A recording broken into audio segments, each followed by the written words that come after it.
Hello and welcome to Weekend Warm-Up.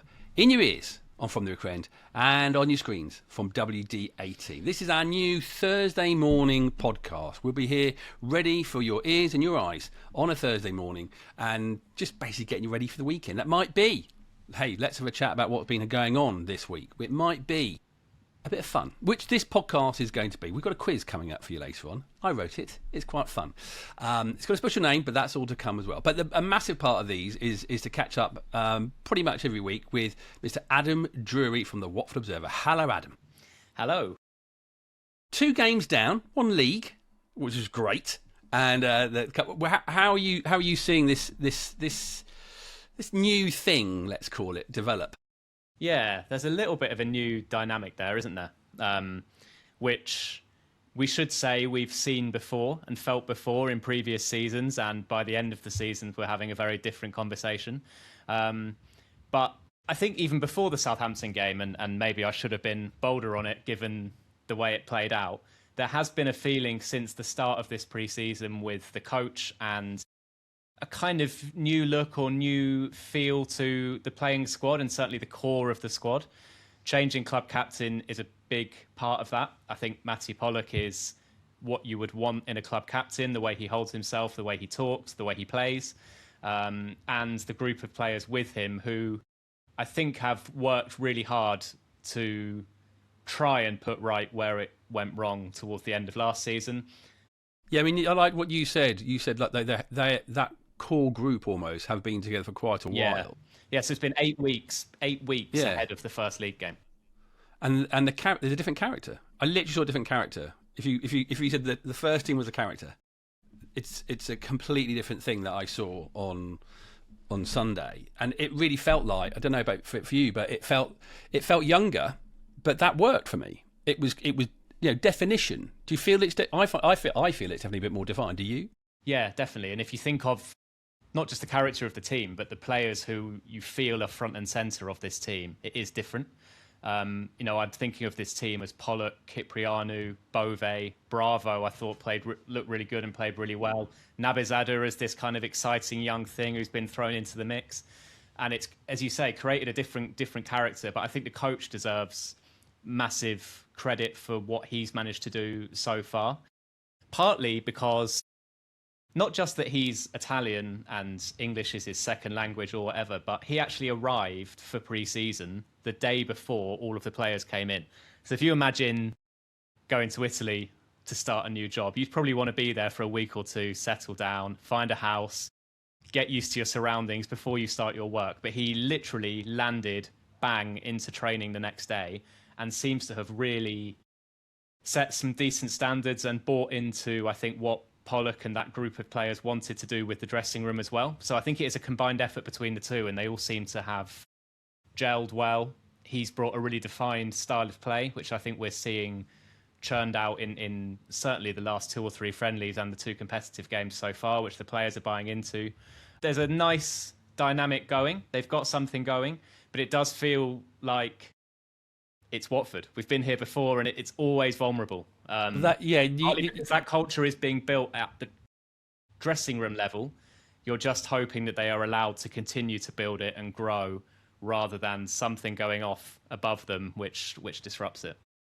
I don't know about you, but again, I'm all vibes in this sort of stuff. It really feels like he's not battling. He's not having to be, which we've had before. Either someone's brought in to be nice to the players, someone's brought in to be a bad guy to the players.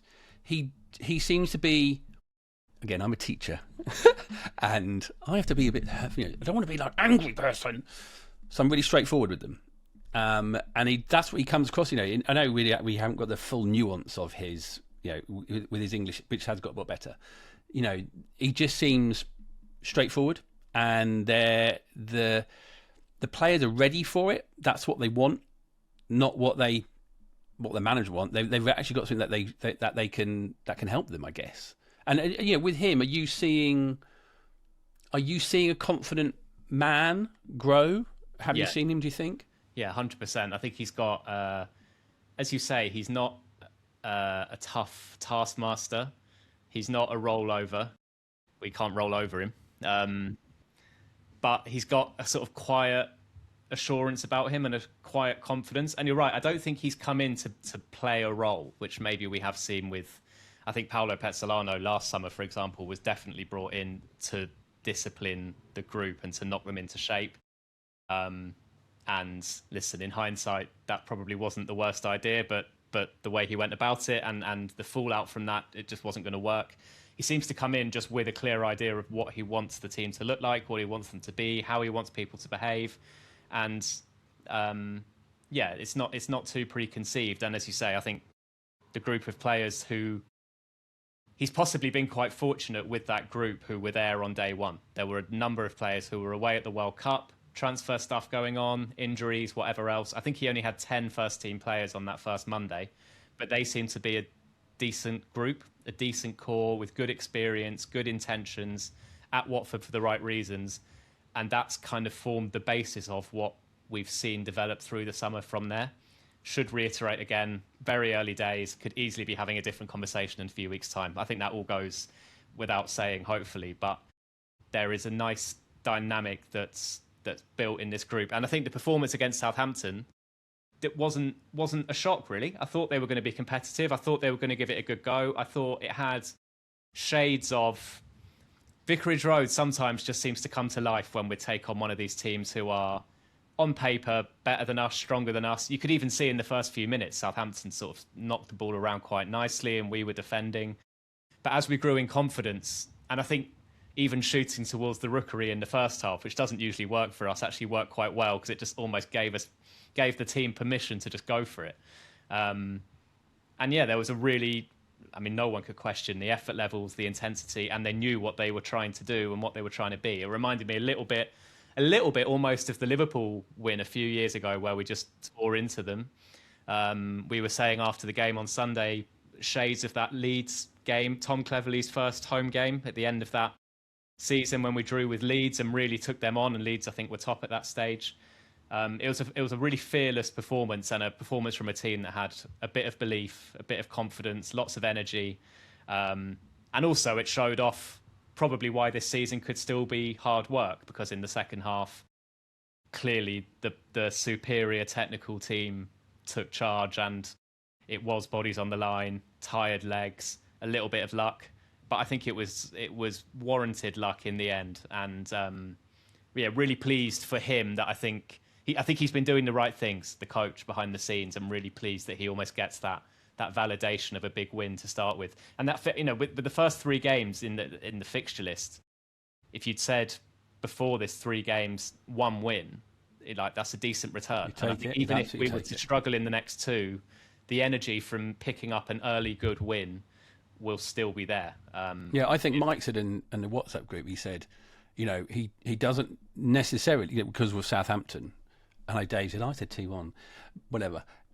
Mike was sort of saying, he needs the performance, and seeing the performance is probably the most important thing, I think. Seeing a gutsy, hard-working performance at this point is kind of what we expected, we desired.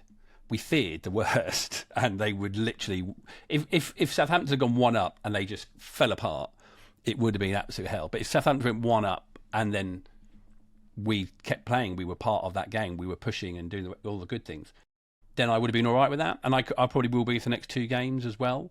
I did watch Wrexham the other day, and when Cardiff got themselves together, they were playing them, and I thought, no, you're not a Premier League side. You might have finished near the top of the Championship last year, but you weren't. You're not miles ahead of everybody, just slightly better. Obviously, we're in the Watford bubble, and we have our own concerns about the squad and the team and so on. And you almost look at every other team and squad like with this reverence, like, imagine being them with their riches and their players and so on. But I agree, like when you watch, Southampton certainly, when we put them under pressure in the first half, weren't up to much on Sunday. They did turn it on a little bit in the second half, but there weren't loads of clear-cut chances. And I agree, watching Wrexham, nothing horribly scary there. They're very physical, lots of big players. That's going to be a test. And at home, that's going to be a good atmosphere, and it's going to be a very, very tough game. But we probably shouldn't downplay some of the qualities that Watford have in their team. Yeah, it can be easy to overrate opposition and underrate yourself, I think. And actually, I'm sure lots of neutrals watched Watford and thought, wow, Bravo looks a good player. Nabizada's an exciting player. Marma's one of the top attacking players in the league, you would say. Yeah, there's enough to be excited about. Albeit that squad is very thin, and it was hard to sustain the performance level for more than 60 minutes, let alone 46 games across the season. So you say the strengths of Watford are quite obvious. The slight weaknesses are also there. And of course, we're hoping that this transfer window will smooth those out and will help. Have you heard anything in terms of changing? We know, well, two things happened this week. One, that game, which was brilliant. They had the fans forum, which was Alessio, Gianluca Nani, Matty Pollock, was it as well? And Luke Dowling. And Luke Dowling, of course. I don't know about you. The feeling I got from people who went, what they said, finding out what Nani sort of said in his program notes, they're talking now about the picture, the limitations, financial limitations, let's say, they are working under, and expectations, sort of trying to help fans find the right sort of expectations. But centre backs are most definitely needed. It's any weird tweets from somebody. The one that we know they would definitely like is obviously Fooney from Man City. I think that's going to be difficult. We spoke to Luke Dowling, when was it? Nearly a couple of weeks ago, ahead of Crawley, and he spoke about obviously the talks for Fooney and Elaine at the time, and spoke about how this relationship with Man City, which has been talked up, it might exist, but it's not more important than covering 100% of the wages and dishing up a good loan fee to sign the player. And Max Elaine's gone to Burnley since then because, by all accounts, they were prepared to cover his entire salary and pay more on top.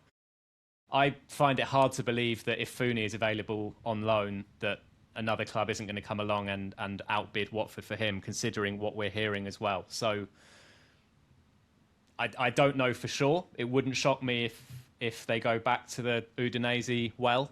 They're the players who are affordable, available, i.e.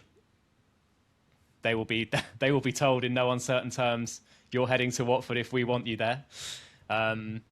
And yeah, clearly the message has changed in terms of finances, I think, even through the summer. I think it has created a picture of uncertainty and worry in respect of the fact that Scott Duxbury said at the end of last season, talked about the profile of player Watford would be targeting, the EFL experience, leaders, British players, and clearly those players I think have been targeted, but the salary expectations are way above what Watford are able to afford. And I think ultimately what happens is those deals are put on the table, and then Gino or Gianluca Nani will turn around and say, well, actually, we think we can sign someone just as good from Udinese for half the money, half the salary, and not lose too much from that deal.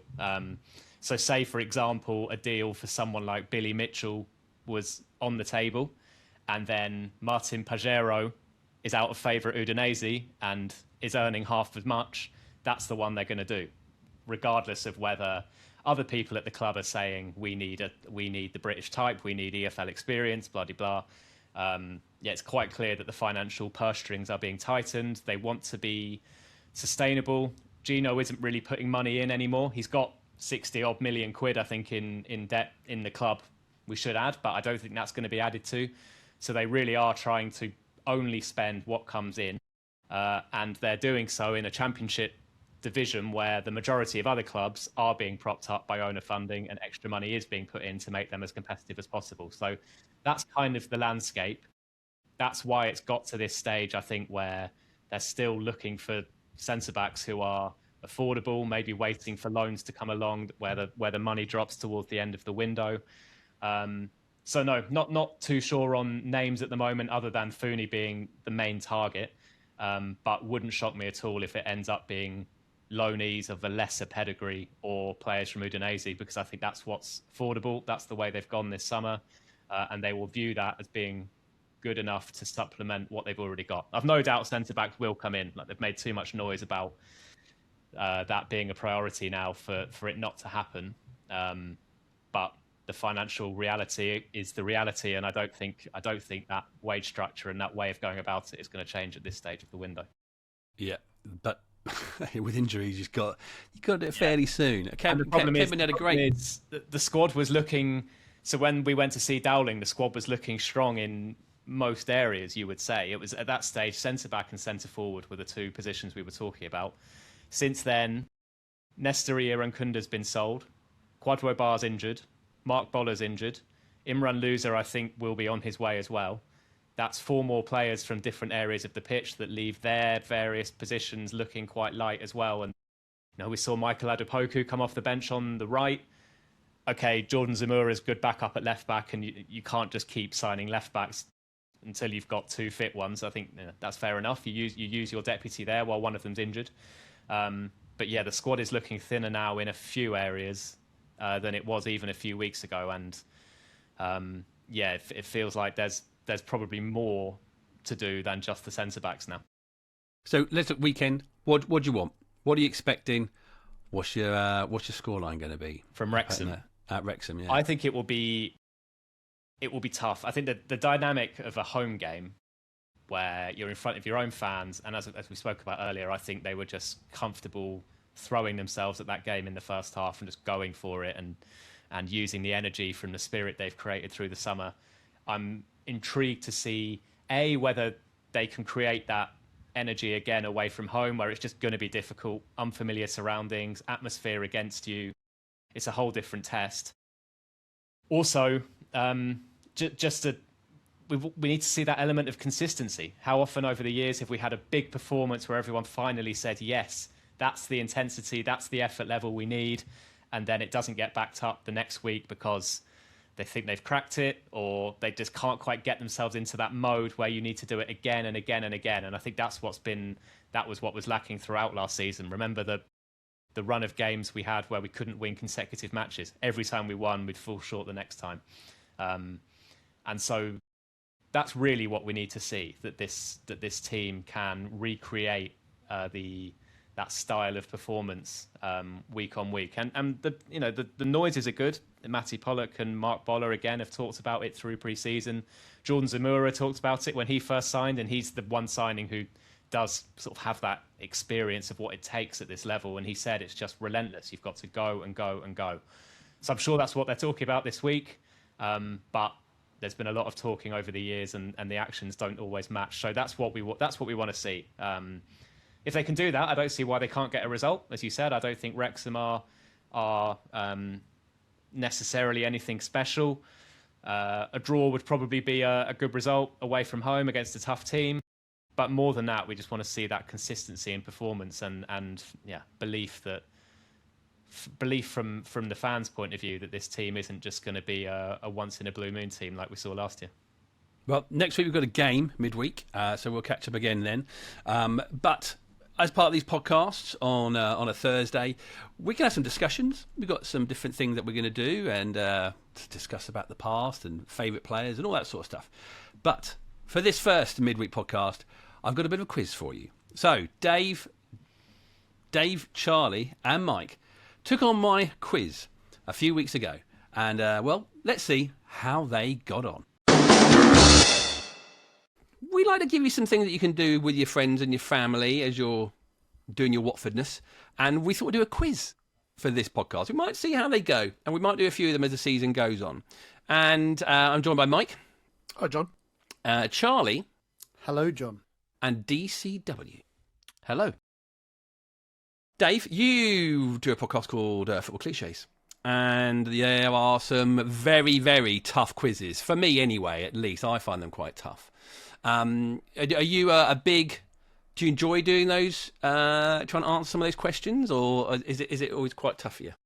I think I hold my own. Adam doesn't let me write the questions for the pods, football cliches. He's very protective over those. And we get the questions for us written by the opponent, whoever's playing us. So it can vary, but they're good fun. They genuinely, they are the most popular episodes of the ones we do. Yeah, really? Yeah. Oh, let's see if this one becomes popular. Who knows? Right, I am going to introduce you. I thought we're going to call it the quiz. You just can't call it the quiz. So I have given it a certain new name. And Mike, I think you're going to have to explain why we have gone for this. The Martin Taylor Invitational Challenge. Mike, why in the history of From The Rookery End have I chosen to do the Martin Taylor Invitational Challenge, not just the Taylor Invitational Challenge? Because Martin Taylor was able to answer the unanswerable question, which was, of course, what the hell was going on in the film Donnie Darko. Yeah. It's one that had confused us for a long time. We asked Martin Taylor about it, and he was able to give us a very concise and decent answer. If you haven't seen it, watch it, then scroll back to about 10 years' worth of podcasts and find the one where Martin Taylor tells you what it's all about. I think it's more than 10, Mike, unfortunately. Like 15. Anyway, I did think about maybe naming it after maybe Aman Abdi, the Professor, maybe Stevie Palmer, also known as the Professor. But I think Martin Taylor was just basically the most intelligent footballer that I've ever come across. And like you said, he answered the most difficult question we could have ever posed to anybody on the podcast. So I've got a bunch of questions. They come in different guises. I've got a few bits of audio. I've got some multiple choice. I've got a couple where you're going to have to try and put things in order. And I've got one where you're going to have to try and name as many of some category as possible in a certain amount of time. You're all going to work as a team. Okay? And this is not me. It's not you against there. It's me against you. But it's not really a competition. It's just friends here together. Question number 1. New signing, Iker Bravo, came from the Barcelona Academy at La Masia. However, he made his professional debut for Bayern Leverkusen. But how old was he when he debuted? Was he 16, 17 or 18? How old do you think he was? He's young now. Yeah, how old is he now? 21. He's 21. I'll give you that. Didn't know he was... I knew he was Barcelona and came through La Masia, but I didn't know it was by Leverkusen. Yeah, and he's got good international honours, hasn't he? Youth honours. So I think he's been pretty good or highly thought of for quite some time. So when there's multiple choice, I think sometimes you've got to think about... I mean, he's chosen 16, 17, 18, so they're all close together there. Is it just... Is 16 too young? We've heard about him as if there was a 16-year-old Spanish kid playing for Bayer Leverkusen. I feel like we probably would have done. It's got to be between 17 or 18. He played for Las Palmas last season on loan. I think he signed for Udinese the season before. Okay, so maybe 16 isn't too young then. He's already packed a lot into his young career. I'm going to need an answer. I would go for 17 myself. Okay, 17 is your answer, and it is incorrect. He was actually 16 years and 9 months old when he made his debut, so no points there. Question number 2. Next up for the Hornets is Wrexham. Last season, of course, the first time we played them since 1998. In that last game, who scored at Vicarage Road to give the Hornets a 1-0 win in 1998? Was it Tommy Mooney, Micah Hyde, or Jason Lee? Now, I don't think Dave and Charlie would have been there, Mike. I think you would have been, so they might want to get your lead in this. What do you reckon, Mike?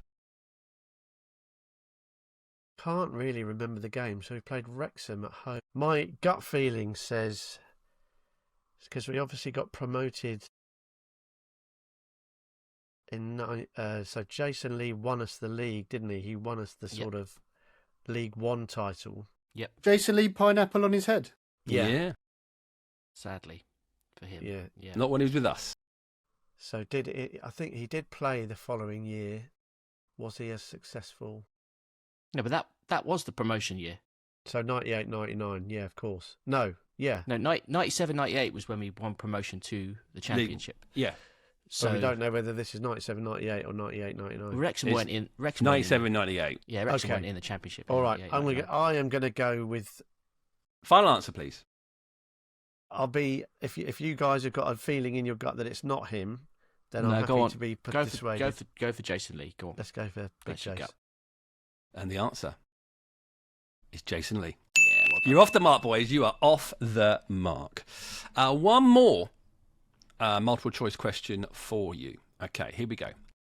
Which of these seasons saw the highest average attendance at Vicarage Road? Was it 2015-16, that first season back in the Premier League with Quique Sanchez-Flores? Was it 18-19 with Javi and the FA Cup run? Or was it 2021, relegation, Hodgson, Munoz, Ranieri? Surely it's got to be A. The vibes were so high at that point. First time back in the Premier League. I don't know, you know. I think 18-19 we'd filled in the corners by then, hadn't we? So they might have squeezed out a little bit more capacity. There's that video I shot as well of the crowd singing when Everton came to Watford with Javi Gracia, he's better than you, singing at Marco Silva. And if you look at that video, there is not a seat to be had in the place. There's no question that the ground was just sold out on a regular basis. This is average. This is the average. So that there would have been a packed game like that Everton game, but maybe was it the highest average? So that, just want to be clear, this is the average attendance. Is the average higher if you play more games? Yeah, I guess it would. Yeah, it would. Yeah, the more games you have, you would have to have the same amount of highness. Good. I just really enjoy making a fool of myself on a public forum, so I'm glad I got that out of the way. I think I know exactly what Charlie's saying about that first season and just how everyone's buzzing. The first couple of games were a bit iffy, rubbish games in terms of how attractive they were. As Dave says, by the time that Javi was there, we'd filled in at least some of the corners, and it just felt like we were really hit our straps at that stage. We felt Premier League at that time, and I think if I was going to go, I'd go 2018, 2019, but I worry that John has put 2021 in for a reason. No, I'm not. Well, maybe I've thought these things. Maybe I'm trying to throw you off a little bit. The only way that 21-22 could win this is if they actually hadn't finished the upgrades until that season, and maybe 2018-19 the corners weren't fully done. You know, it was still a Premier League season, 21-22, and it tailed off, and it was largely terrible. But I don't know. I'm thinking. Although that said, I can remember being at like the Everton game towards the end of the season when we announced Rob Edwards, and I don't think that was a full house. So my gut would be 2018-19. Agreed? Yeah, I'm happy with that. Charlie thinks 15-16, but yeah, okay. You're a 3. It gives us an easy voting system. The answer is 2021-2022. For that reason, isn't it? Probably. So there was higher in 2015-16. I'll take that as a... Yeah, so the one Dave and I went for was the lowest of all 3. We should point this out, by the way, that it's the highest by 4 people. It wins it by 4 seats over 15-16. Fine margins in sport, you know that, David. Next question. Well, audio round for the next one. Now, I want you to tell me who is missing from this piece of commentary. It is a classic piece of commentary, and there are 3 gaps. 2 players and 1 opposition. And I want to tell you, there are 3 points available. And I am only going to play it to you once. Are you ready?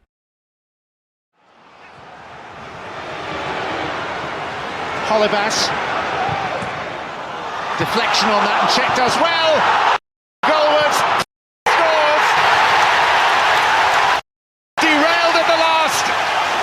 Looked like a handball, and this is what they were calling for. But so Czech in goal, which says, is it the Chelsea game where we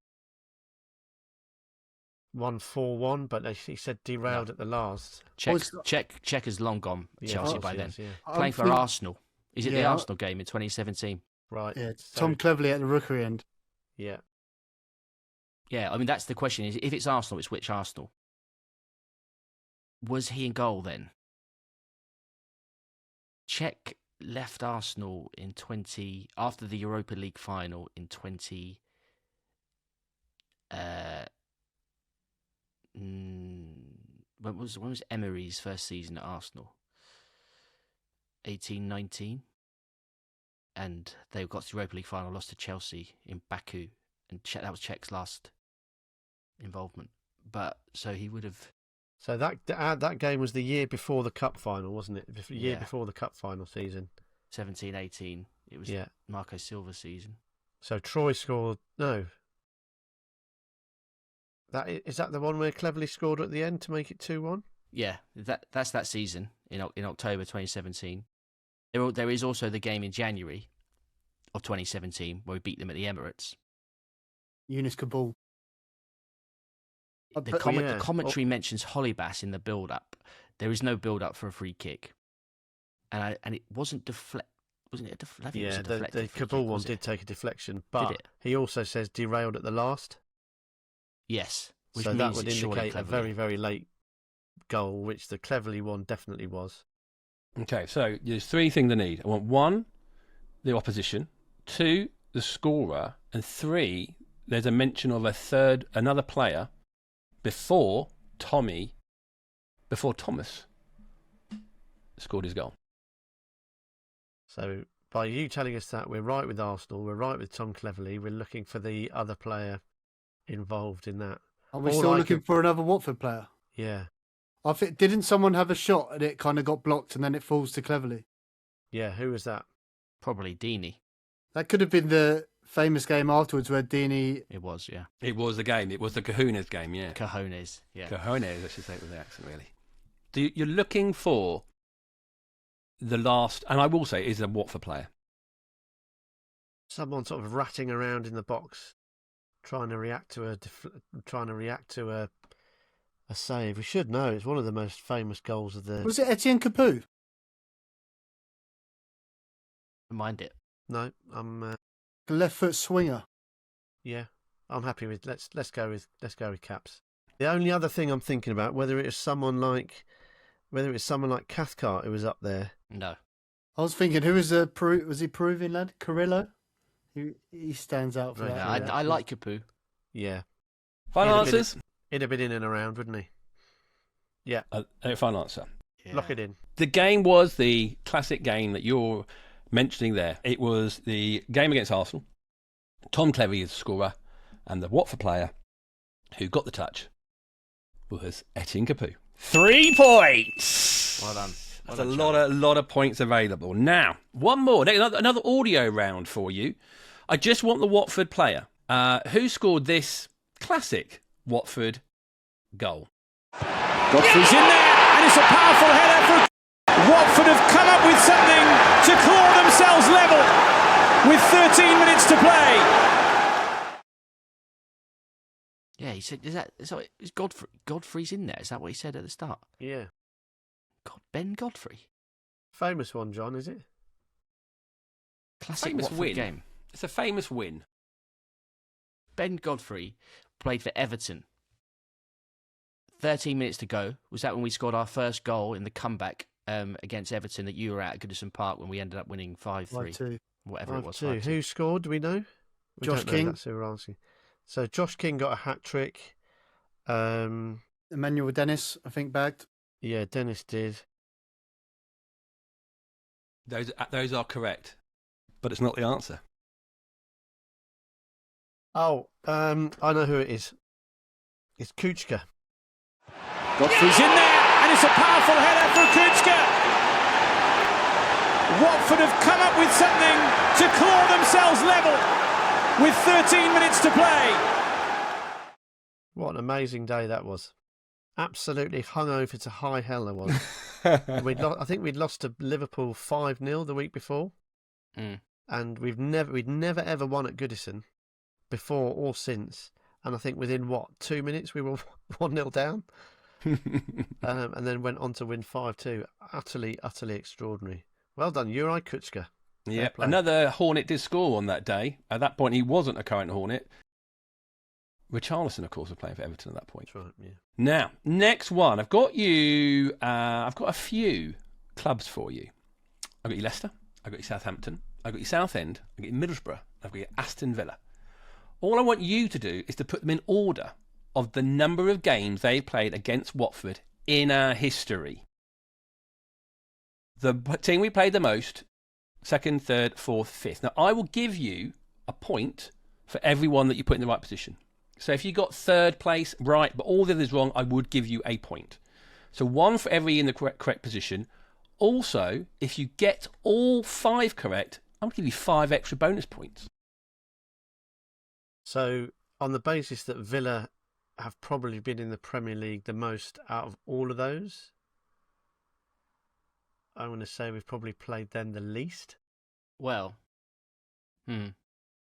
yeah, so that is an interesting way to look at it. But they weren't in the Premier League for the middle spell of our 5 years under the Pozzos, because they got relegated in our first season. Yeah, and but they over came the back course up in of our the- last season, which over would the course which would of take them history. down, which would take them down a bit potentially anyway. So, although they would have been a top flight club for all of our spell in the 80s, wouldn't they? Yeah, but also a top flight club when all we've had, our time in the Premier League is compared to theirs is fairly limited, right? Sure, but we're comparing against the other 4 here.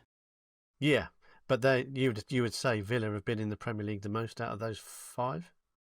Yeah. top Sorry, flight, Premier League yep. or Division 1, of course. Would Middlesbrough be the team we played the most? That's my gut, and I feel like we played them in the Premier League.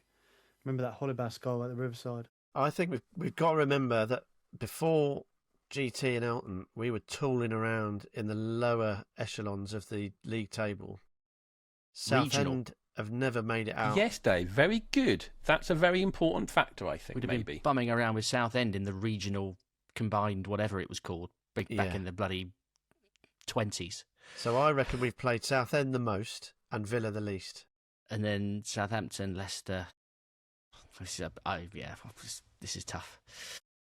I don't know. So Southend first, Middlesbrough second, Leicester third, Southampton fourth, Villa fifth. Yeah, I think so. Okay. I mean, we may as well go for it. We ain't going to really get. We're not going to suddenly unlock it, are we? With a bit of knowledge. Who knows, Dave? But your reasoning, your rationale were very, very good. So, the answers. In first place, with 110, was Southend. Yeah. Second place, you said Middlesbrough. The answer is Southampton, with 82. Stan Southampton. Third place, you said Leicester, and it is Leicester. That is with 68 games. Middlesbrough with 46, and of course, very well done, Michael. That is Aston Villa with only 22 games played against them in our time. Yep, the first one, the oldest one out of all of them, was a friendly we played in 1898 against Middlesbrough. But you're absolutely there. The first game, Southend basically from 1908 all the way basically until we got into GT turned up. We played them constantly. It feels like anyway. So very are 3 points. I don't think Roots Hall has changed since 1908 either. Question number 7.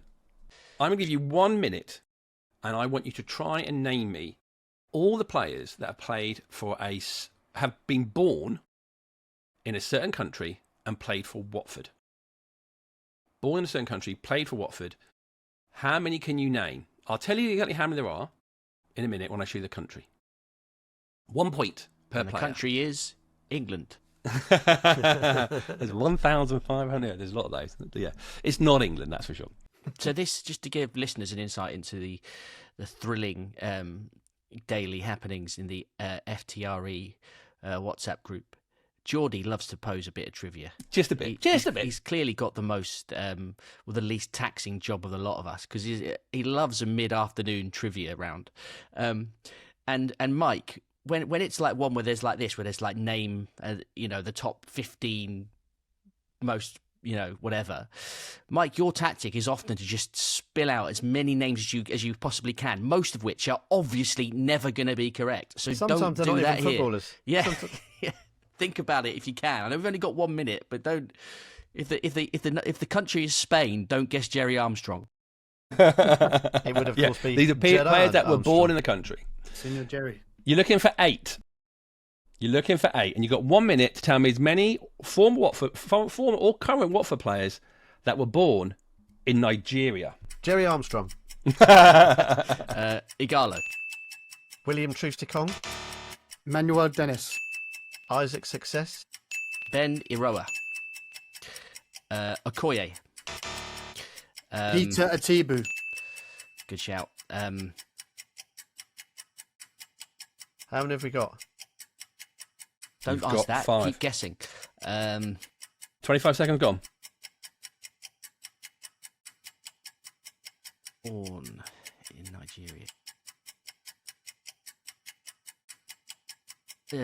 Danny Shitu. Yes. Done, Dave. Success, Igalo, Dennis, Iroa, Shitu are all on the list. Oh, and Peter Etebo. Did someone say Success, or did you just give us that? No, I said Success. Yes. 2 left. Not Okoye. Time is up. The players that you didn't get, you got 6. 6 points. That's good going. That's really good going. You got Success. You got Igalo. You got Dennis. You got Iroa. You got Shitu. You got Etebo. You didn't get Kalu. Samuel Kalu. And you didn't get Moses Ashikodi, who were all players that were born in Nigeria. They weren't players that some other players, of course, represented and played, but were not born in Nigeria. If Dave hadn't clipped my wings pre-match, I definitely would have got to Moses Ashikodi eventually, because I'll come up with him as an answer, whatever the question is usually. So those are the players that you could have picked from that.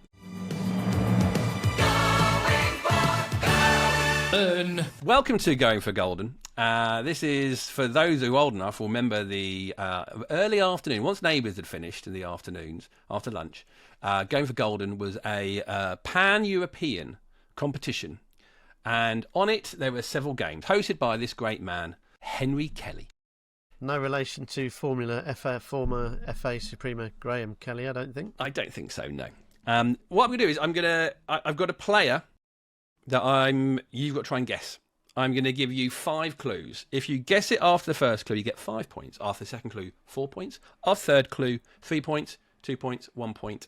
And if you don't get it at all, you get 0. So this should, and I'll tell you this one, Dave. Geordie helped me with this one. Okay, so it's had a little bit of a Geordie input on it. So if you guess on 5, you're out.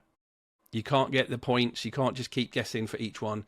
Minute you lock in your answer, that is your answer, and that is what you have to stick with. Okay? Okay. Clue number 1. Who am I? I was born in Derbyshire. Do you want to play, or do you want to pass and keep going? I feel like John Eustace might have been born in Derbyshire. Craig Ramage. Was he a Derby boy? Certainly was, yeah.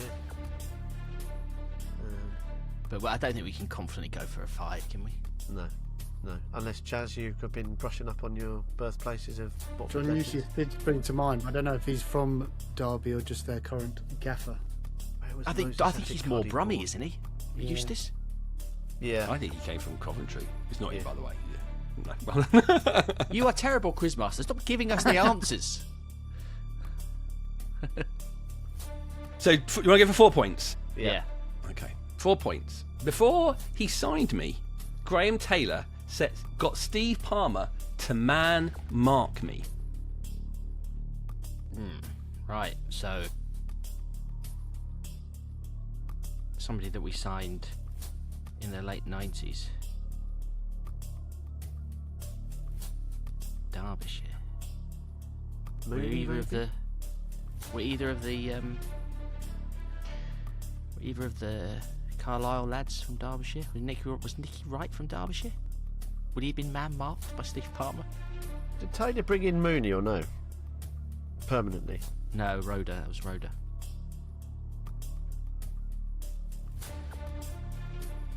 be a striker. Why? You think it has to be a midfielder because of the man marking situation? I think you can man mark a striker. They're that good. Do you want to play on 4 points, or do you want to go for third? Go for 3. You go for 3.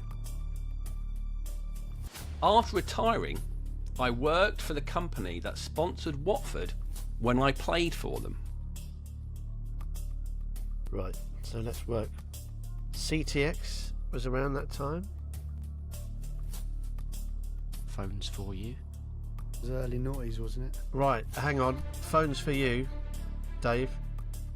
If that's the shirt, then the answer to this is Nicholas Wright. Are you locking that in, or do you want to go for 2 points?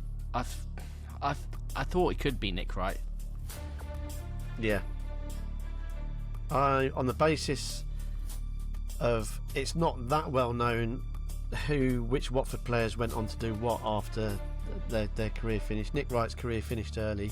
He went to work for Phones for You. Currently works for Car Phone Warehouse Dixon's, I believe.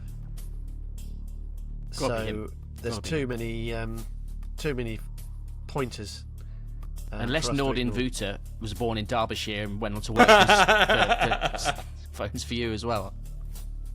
He didn't mention that when we picked him up from the airport, John, No, did he? He was working for, was it Ajax's academy, I think, at that point? Yeah, I think he stuck around football. Let's go with Nick Wright. Okay, let's see if you want to... You're locking that in, yeah? Yeah. Okay, let's see if you change your mind. Number 2, I was part of a double signing that you might say was rather smart business. There we go. And 1 point it would have been, I scored the best goal ever at the old Wembley. The answer is, you're absolutely right, for 3 points, is Mr. Nicky Wright. We'll take that, lads. Good effort. Well done, Mike. Well done, Mike. He said Phones for You. I guessed him. I guessed him before that. I guessed him on the bloody man marking question. Not with your chest. Thank you so much for taking part, boys. You did a very good job. 16 points, which is not bad. You only got 2 questions wrong. The multiple choice, but otherwise a very sterling 16 effort. from a possible, what is that, John? I don't know, was that 1, 2, Dan 3, has been 4, set. 5, 6, 7, 8, 9, 10, 11, 12, 13, 14, 15, 16, 17, 18, 19, 20, 25. There were, so 16 out of 25. There were possibly another couple of bonus points in there, like if you can think right, but not really expected. So that's it's above half. That's not bad. That's not bad. But like you say, left some on the table there, lads. But yeah, obviously play along at home. Pause, play along. Be honest, and then let us know how you got on. I'm sure plenty will be beating 16 out of 25. I reckon. Thank you very much, Dave. Thank you. Thank you, Michael. Cheers, Henry Kelly / John. To be sure. And thank you very much, Charlie. Cheers, John.